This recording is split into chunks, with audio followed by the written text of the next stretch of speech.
할렐루야. 오늘 우리 마가복음 산책 하나님 앞에 나아가겠습니다. 오늘 하나님의 말씀은 마가복음 10장 17절에서 22절 말씀입니다. 예수께서 길에 나가실새 한 사람이 달려와서 꿇어 앉아 묻자오되 선한 선생님이여 내가 무엇을 하여야 영생을 얻으리이까? 예수께서 이르시되 내가 어찌하여 나를 선하다 일컫느냐? 하나님 한 분 외에는 선한 이가 없느니라. 내가 계명을 안 하니 살인하지 말라, 간음하지 말라, 도둑질하지 말라, 거짓 증언하지 말라, 속여 빼앗지 말라, 내 부모를 공경하라 하였느니라. 그가 여짜오되 선생님이여 이것은 내가 어려서부터 다 지켰나이다.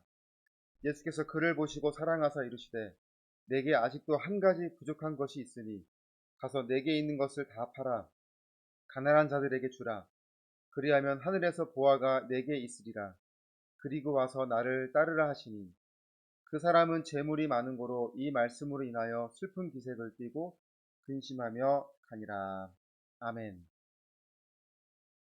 오늘 17절부터 다음에 보게 될 31절까지의 이 긴 본문은 우리에게 많이 고민하며 수많은 내적 갈등을 부딪혀야 하는 참으로 어렵고 도전적인 말씀입니다.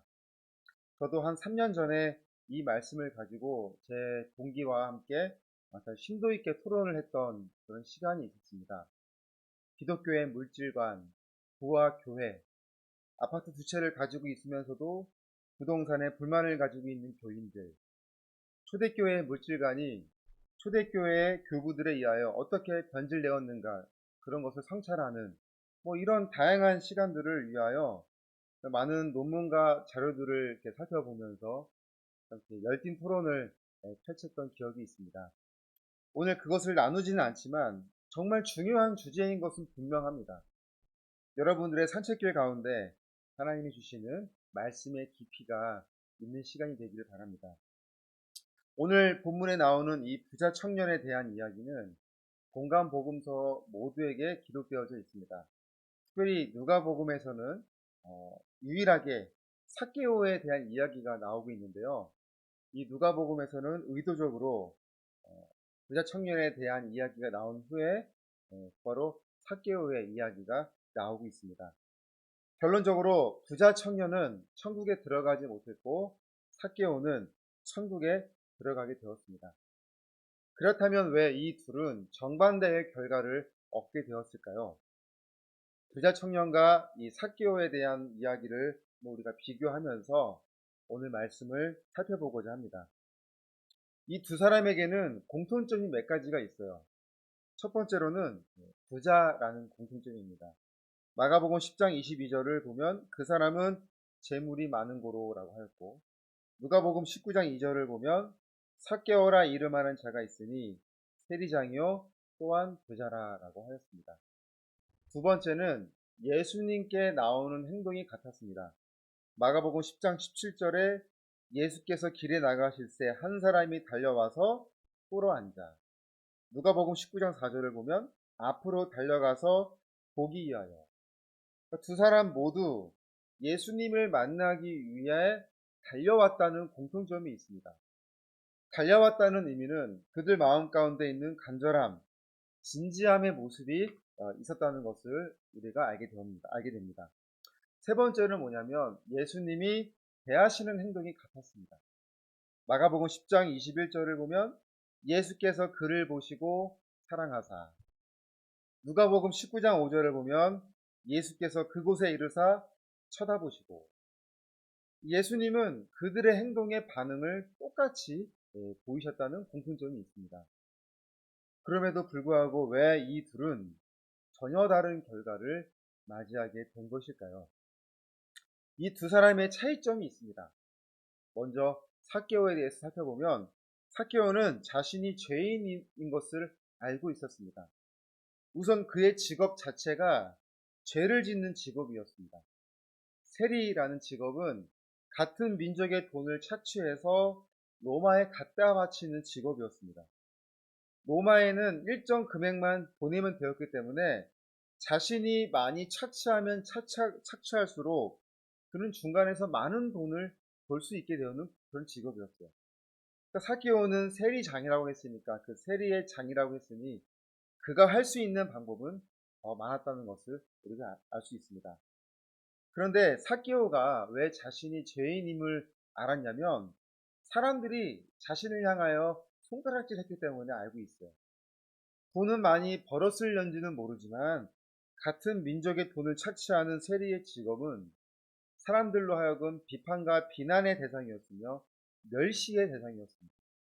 그러니까 아무리 그가 부가 축적이 되어지고 멘탈이 강하다 하더라도 다니는 곳마다 자신을 향하여 손가락질을 하며 죄인 취급을 하고 한다면 그가 어떤 육신의 편안함은 있을지 모르나 마음의 평안함은 가질 수 없었을 것입니다. 예수님이 삭개오를 보시며 삭개오야 속히 내려오라 내가 오늘 내 집에 유하여 하겠다라고 말씀을 하실 때 삭개오의 반응이 이러하였습니다. 누가복음 19장 6절에 급히 내려와 즐거워하며 영접하거늘. 삭개오가 급히 내려와 즐거워하며 그렇게 주님을 영접할 수 있었던 것은 그가 진실로 마음에 평안함을 얻었기 때문입니다. 여러분, 어떻게 하면 평안함을 얻을 수 있을까요? 예수님이 자신의 삶의 중심이 될 때 얻을 수 있습니다.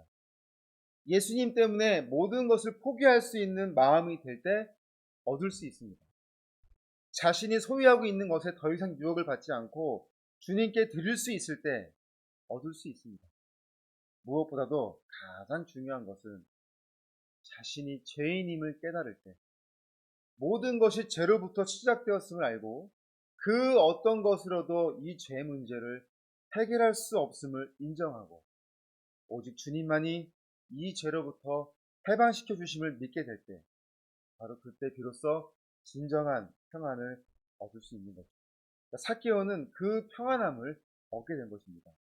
그래야 그가 변화된 모습을 보이게 되는데 그는 자진해서 누가 시키지도 않았는데도 자신의 소유를 주님께 드리겠다고 고백하고 있습니다. 누가복음 17장 8절에 삭개오가 서서 주께 여짜오되 주여 보시옵소서 내 소유의 절반을 가난한 자들에게 주겠사오며 만일 누구의 것을 속여 빼앗은 일이 있으면 내 갑절이나 갖겠나이다 라고 고백을 합니다. 주님은 그의 고백을 받으셨고 그에게 영생을 허락하셨습니다.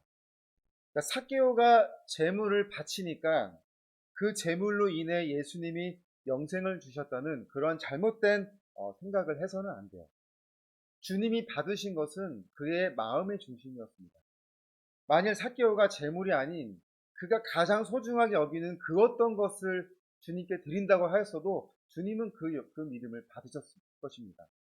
주님은 마음의 중심을 보신 것이 재물을 바쳤다고 해서 그에게 영생을 허락한 것이 아닌 것입니다.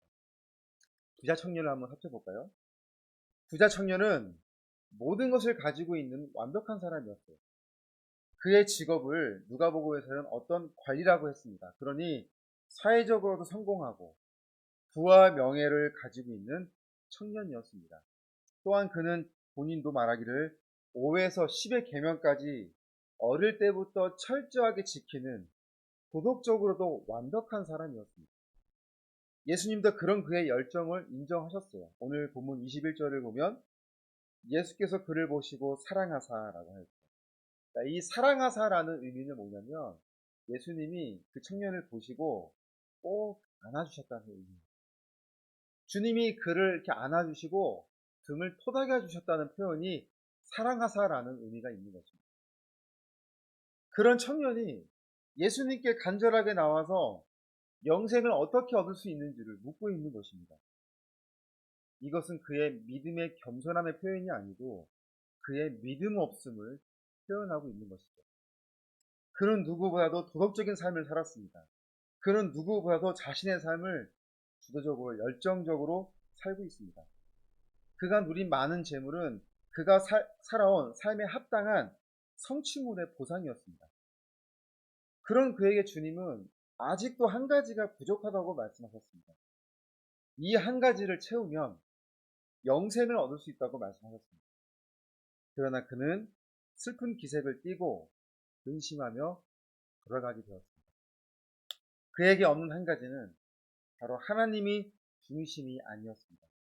19절에서 보면 내가 계명을 안 하니 살인하지 말라, 간음하지 말라, 도둑질하지 말라, 거짓 증언하지 말라, 속여 빼앗지 말라, 내 부모를 공경하라. 청년이 그렇잖아요. 나는 이 계명을 어릴 때부터 다 지켰습니다. 근데 이 청년이 지킨 계명은 뭐냐면 이웃을 향한 사랑이에요. 사람과 관계된 율법이었습니다. 이 청년이 이것을 다 지켰다고 이야기를 하잖아요. 사실은 그것은 그가 다 지켰다고 말한 것이 아니라 그가 다 지켰다고 착각하고 있는 것이죠. 하나님으로부터 내려오는 믿음이 아닌 자신으로부터 올라가는 믿음을 지키고 있다고 말하고 있습니다. 주님은 그에게 아직도 한 가지가 부족하다고 하였으니 그것은 바로 하나님에 대한 사랑, 하나님에 대한 믿음, 올바른 믿음에 대한 것을 말씀하고 있습니다. 그에게는 1에서 4계명, 하나님과 관계된 율법의 믿음이 없었던 것입니다. 1계명은 너는 나 외에는 다른 신들을 내게 두지 말라. 2계명은 너를 위하여 새긴 우상을 만들지 말라. 내게 있는 것을 다 팔아 가난한 자에게 주라 하심은 이웃을 향한 사랑을 실천하라고 하는 말씀이 아니에요. 신처럼 되어버린, 우상처럼 되어버린 그 물질을 버리고 하나님을 진실로 사랑할 수 있는지 그것을 주님이 지금 말씀하고 있는 것입니다. 이 청년에게는 재물이 심적화되었기 때문에 재물로 말씀하신 거예요. 아브라함에게는 이삭이 하나님보다 우선이 되었습니다. 그래서 하나님은 그에게 이삭을 바치라고 하시죠. 아브라함은 자신의 잘못을 깨닫고 즉시 순종하는 믿음을 선택한 것입니다. 사랑하는 여러분, 하나님이 주시는 축복을 감사하게 받아야 하고 충분히 누리는 것은 하나님이 주신 은혜입니다. 그러나 어느 누구가 소유의 유혹을 쉽게 뿌리칠 수 있겠습니까? 주님도 모두 포기하라고 하시지만 반드시 보상해 주시겠다고 약속도 하시거든요. 어떤 유혹이라도 포기하면 하늘의 보상으로 갚아주시겠다고 하십니다. 그럼에도 우리는 오히려 괜찮다고 이대로가 좋사오니 주님 그런 말씀 하지 마세요. 우리는 혹시 그러한 마음, 그러한 믿음을 가지고 있지는 않으십니까? 주님이라면 어떻게 하실까? 주님이 원하시는 것은 무엇일까? 늘 이것을 의식할 수만 있다면 유혹이 내 삶을 주장하지 않게 될 것이고 우리는 충분히 믿음으로 승리하며 영생을 얻을 수 있을 것입니다. 아멘. 오늘 금요일이죠. 우리 동역자들을 위하여 우리 같이 제가 기도문을 읽고 우리 기도하는 시간을 갖도록 하겠습니다. 제가 기도하겠습니다. 사랑하는 하나님, 오늘 이 시간 우리 동역자들을 위하여 같이 기도하기를 원합니다. 내가 또 주의 목소리를 들으니 주께서 이르시되 내가 누구를 보내며 또 누가 우리를 위하여 갈고 하시니 그때 내가 이르되 내가 여기 있나이다 나를 보내소서 하였더니. 아멘. 사랑하는 하나님, 저마다 하나님의 시간표대로 부르셔서 믿음의 사람으로 순종하는 사명자를 우리를 세우셨습니다. 주시는 감동과 결단으로 하나님 원하시는 삶을 살고자 노력하고 애를 씁니다. 좌우로 치우치지 아니하고 오직 표대를 향하여 힘차게 달려가기를 원합니다. 삶 가운데 찾아오는 수많은 어려움과 위기들이 우리를 참으로 힘겹게 할 때가 많습니다. 이 시간 주님 앞에 무릎 꿇고 자신의 무거운 짐을 내려놓습니다. 주님과의 진실한 기도의 대화 속에서 참 위로와 참 소망을 누리길 원합니다. 근심하는 자 같으나 항상 기뻐하고 가난한 자 같으나 많은 사람을 부유하게 하고 아무것도 없는 자 같으나 모든 것을 가진 자로다. 오늘 우리의 믿음이 온전히 주님께 세워지는 시간이 되게 하여 주시옵소서. 예수님의 이름으로 기도드립니다. 아멘. 우리 다시 기도하시겠습니다. 사랑의 하나님 감사합니다. 오늘 이 시간 우리 믿음의 동역자들을 위하여 같이 기도하며 나아가기를 원합니다. 하나님, 지금 이곳에 임하소서. 성령의 불로 가득 채우소서. 갈급한 내 맘에 찾아오셔서 주의 성령으로 채워주소서. 흔들리지 않는 믿음 주소서. 낭망하지 않는 믿음을 자백하는 마음 내게 주소서. 내 안에 주님 채워주소서.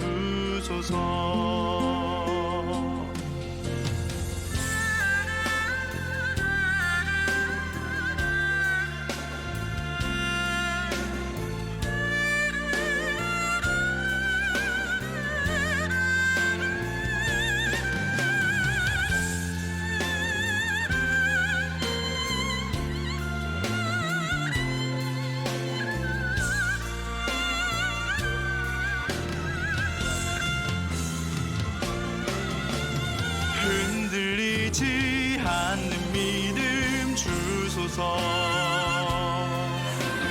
낭망하지 않는 믿음을 자백하는 마음 내게 주소서. 내 안에 주님 채워주소서. 내 안에 주님 채워주소서.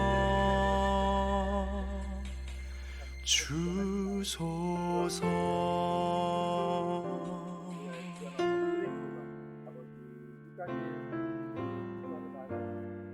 결정하는 날까지 감사함과 복심을 또 나라에 하여 그리 많은 어려움이 있습니다. 하나님, 하나님 곳곳에 찾아오셔서 만져주시고 하나님 정말 지혜와 능력을 도와주셔서 이 거친 세상에 하나님 감대하니 정말 주님입니다.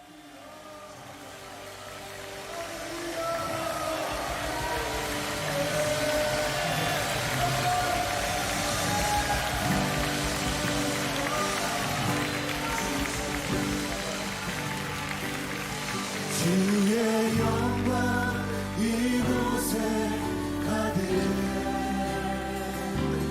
우리 성에 주님과 함께 찬양하며 우리 늘 전진하리. 모든 열방 주 볼 때까지 내는 주의 영광을 보내. 주의 영광을 보내. 우리 가운데 계신 주님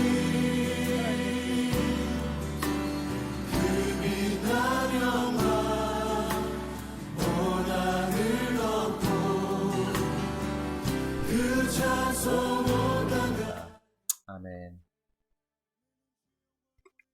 우리 이 시간 우리 선교회를 위해서 기도해 주시길 원합니다.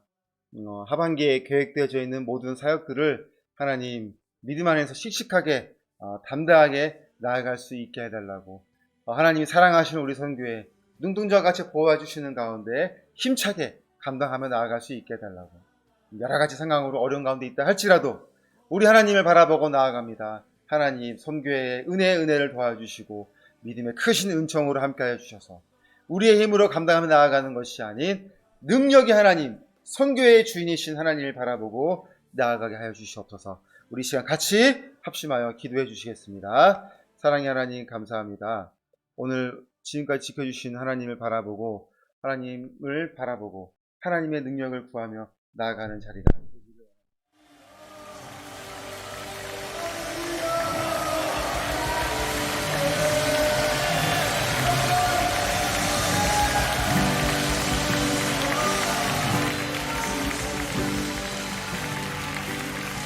주의 영광 이곳에 가득 우리 성에 주님과 함께 찬양하며 우리 늘